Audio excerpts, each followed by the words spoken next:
कांग्रेस ने 5 दशक तक घुसपैठियों को रेलवे स्टेशनों के पास झुग्गियां बसाने की खुली छूट दिए रखी। ये सुनकर आपका सिर चकरा जाएगा कि भारतीय रेलवे की 12 लाख एकड़ जमीन में से 2000 एकड़ अवैध कब्जे का शिकार है, जो कि गुजरात के मोटेरा में बने दुनिया के सबसे बड़े 18 नरेंद्र मोदी स्टेडियम के बराबर है। यही नहीं, रेलवे की जितनी जमीन पर अवैध कब्जा है, उतने में 15-15 एकड़ के करीब 129 स्टेशन बन सकते हैं। आंकड़ों की माने तो उत्तर रेलवे की करीब 390 एकड़, दक्षिण पूर्व रेलवे की 346 एकड़ जमीन अवैध कब्जे में है। इसी तरह पूर्वोत्तर रेलवे के 5 से 15% स्टेशनों पर अवैध कब्जा कर लिया गया है। प्रयागराज रेलवे स्टेशन, सोमनाथ मंदिर जाने के लिए रास्ते में पड़ने वाले बेरेवल स्टेशन, हुबली के कोप्पल रेलवे स्टेशन पर अवैध ढांचा खड़ा कर दिया गया।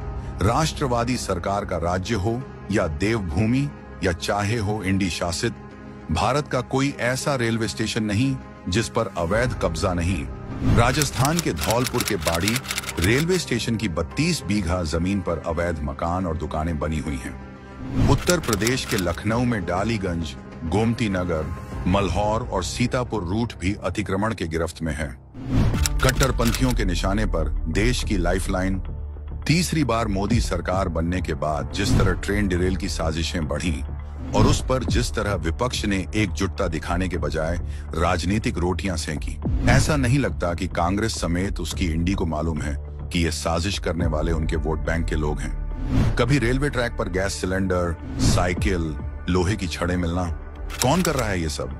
किसके घर होते हैं रेलवे स्टेशनों से सटे झुग्गी झोपड़ियों में? ये कब्जे न केवल रेलवे की योजनाओं को रोक रहे हैं, बल्कि देश की संपत्ति पर खुलेआम डाका डाल रहे हैं। और हाँ, ये सब कुछ रातों रात नहीं हुआ, सोची समझी रणनीति से होता है।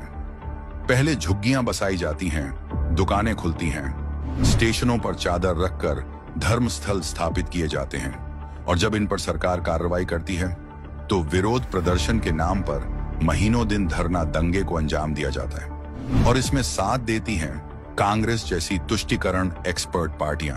इसका सबसे बड़ा उदाहरण है उत्तराखंड के हल्द्वानी की गफूर बस्ती, जहां रेलवे की 82 एकड़ जमीन पर 4000 घर बना दिए गए। लेकिन जब हाई कोर्ट के आदेश पर प्रशासन जमीन खाली करवाने गई तो बस्ती के लोग धरने पर बैठ गए। बस फिर क्या, मामला कोर्ट में लंबित है। ये हाल तो सिर्फ एक राज्य का है। शर्मनाक बात तो यह है कि इन कब्जों के खिलाफ उठने वाली आवाजें केवल राजनीति करने का साधन बन गई हैं। अगर यही स्थिति बनी रही तो यह समस्या सिर्फ रेलवे की नहीं, बल्कि देश के हर नागरिक की समस्या बन जाएगी।